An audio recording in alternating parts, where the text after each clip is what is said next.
प्रकाश सपुतको dream project film बसन्त release भइसकेको छ र मैले फिल्म हेरिसकेको छु। फिल्म कस्तो छ अनि के यसले दर्शकको मन जित्न सक्ला त? अनि प्रकाश सपुतकै ब्लकबस्टर फिल्म पूर्णबहादुरको सारङ्गीको रेकर्ड यसले के तोड्न सक्ला त? म सबै भन्ने छु, भिडियोलाई अन्तिमसम्म हेर्नुहोला। प्रकाश सपुतको एकदमै अवेटेड फिल्म बसन्त एउटा सोसियल ड्रामा हो र यसमा उनले आफ्नो गीतहरूमा उठाउँदै आएका विषयलाई डिटेलमा बसन्त पात्रको माध्यमबाट भनेका छन्। बसन्त फिल्मको मेन लिडमा प्रकाश सपुत, स्वस्तिमा खड्का, खड्गबहादुर पुन खबपु, प्रभात पल ठकुर, श्री शिवान्शी, अनुप बराल जस्ता कलाकार रहेका छन्। फिल्ममा बसन्तको लाइफ स्टोरी देखाइएको छ।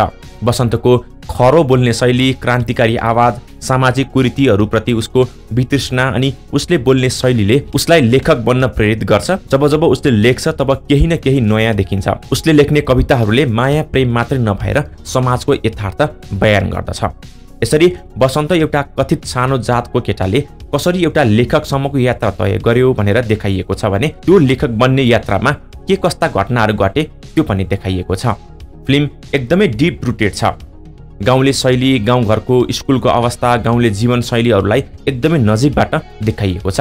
फिल्मको स्क्रिन प्ले राम्रो छ। गीत, साउन्ड इफेक्ट, ब्याकग्राउन्ड म्युजिक सबै एकदमै मनछुने खालको रहेको छ।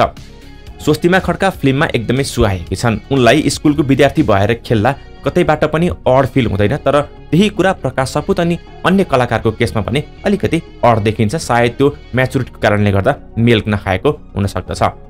फिल्म लेख्ने शैली प्रकाश सपुतको एकदमै राम्रो लाग्यो, किनभने उनले स्क्रिप्टिङमै ट्रान्जिसनहरूको पनि राम्रोसँग प्लानिङ गरेको देखियो। फिल्म इन्टरभल हुँदै गर्दा र त्यसपछि फेरि फिल्म सुरु हुँदा कनेक्टिङ सटहरू राम्रो लाग्यो। साथै फिल्ममा सिचुएसन अनुसारको गीतहरू पनि बनाइएको पनि राम्रो लाग्यो। अब यति तारिफ गरिसकेपछि फिल्म के एकदमै राम्रो हो त? होइन। बसन्त एउटा कम्प्लिट प्याकेजको फिल्म नभएर यो एउटा प्रकाश सपुतको गीतको लङ फर्म हो भन्न सकिन्छ, किनभने फिल्ममा पात्रहरू बीचको डायलग अनि गीतको रेसियो उस्ता उस्तै छ। हरेक सिचुएसनहरूलाई कि त डायलग कि त कविताले ब्याक गरिएको देखिन्छ। अर्को कुरा, कथाको सेटअप जुन तरिकाले गरिएको छ त्यो अलि मेल नखाएको हो कि जस्तो फिल हुन्छ। जुन तरिकाले बसन्तले डायलग डेलिभरी गर्छन् या भनौँ जुन लेभलको हेभी डायलगहरू बोलिएको छ त्यो अनुसारको क्यारेक्टरको म्याचुरिटी पुगेन कि जस्तो लाग्छ। साथै डायलग डेलिभरीको इन्टेन्सिटी पनि इन अ सेकेन्ड चेन्ज हुन्छ, जसले त्यो सिनसँग इन्गेज हुन टाइम लाग्छ। फिल्मको सुरुको 15 मिनट कनेक्ट हुन टाइम लाग्छ, त्यसपछि भने युज टु भइन्छ। कथामा त्यस्तो ठुलो ट्विस्ट अनि टर्न केही पनि छैन। कथा छ, त्यो जस्ट बगिरहन्छ मात्रै। फर्स्ट हाफमा त्यस्तो आशा लाग्दो केही पनि ट्विस्टहरू छैन। सेकेन्ड हाफमा भने कथाको ट्विस्ट भन्दा पनि 1 दर्जन भन्दा धेरै स्पेशल अपरियन्सहरूले गर्दा मजा चाहिँ आउँछ। अन्तिममा आउँदै गर्दा कथालाई ऱ्यापअप गर्दा एकदमै हतार गरेको जस्तो फिल हुन्छ। लास्टको केही सिनहरू इमोसनलेस देखिन्छ। वर्षौंसम्म बिछोडिएको आमा छोराको मिलन हुँदा वा भनौँ प्रेमिकासँगको मिलन हुँदाको इमोसन फिटिक्कै फिल हुँदैन। त्यसलाई यति छिटो सकाइन्छ कि हामीले त्यसमा फिल नै गर्न पाउँदैनौँ। म्याक्सिमम सिनहरू जबरजस्ती सेटअप गरिएको फिल हुन्छ, किनभने स्टेज नाटक जस्तो, सडक नाटक जसरी प्रेजेन्ट गर्न खोजिएको छ, जुन कुरा फिल्मको क्यानभासमा फिट नभएको जस्तो देखिन्छ।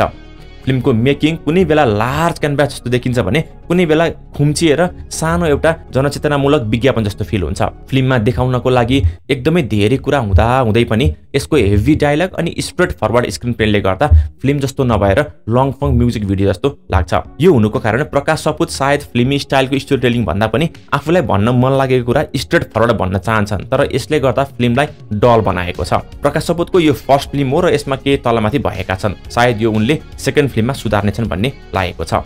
मलाई पर्सनल्ली फिल्मको मेसेज राम्रो हुँदा हुँदै पनि एज अ स्टोरी टेलिङ पर्सपेक्टिभबाट हेर्दाखेरि फिल्म एकदमै विक लाग्यो।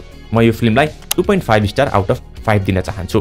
तपाईले फिल्म हेर्नु भएको छ भने कस्तो लाग्यो कमेन्ट गर्नुहोला, अनि भिडियो राम्रो लागेको छ भने लाइक र च्यानललाई सब्स्क्राइब पनि गरिदिनुहोला।